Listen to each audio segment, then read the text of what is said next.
per il sito Scala dei Turchi, questa amministrazione che lavora senza soluzione da continuità da quando si è insediata e per quanto mi riguarda anche da prima, essendo stato l'assessore a ramo nell'amministrazione che mi ha preceduta, che appunto l'amministrazione ha già deliberato in giunta una regolamentazione dell'accesso sulla Scala dei Turchi con un pass mai Scala dei Turchi che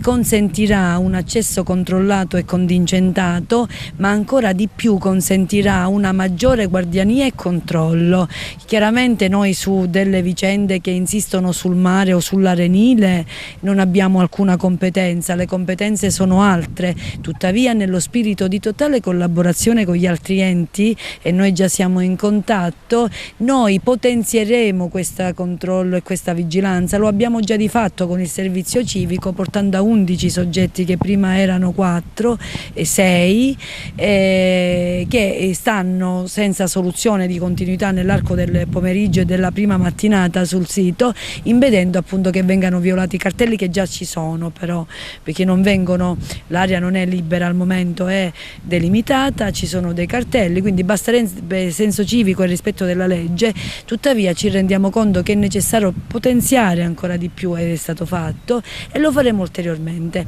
Dicevo, questo pass, un pass importantissimo che segnerà il passaggio di mezzo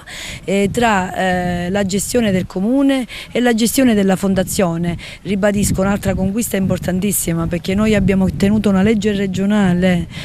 dopo 3 mesi dall'acquisizione del sito a titolo gratuito, ed è in particolare la legge numero 3 del 31 gennaio 2024 che all'articolo 28 sancisce appunto questa fondazione con anche un importo economico stabilito, che sono 194.000 euro, che per un comune piccolo è tantissimo. E questa delibera di giunta, quindi questo provvedimento transitorio,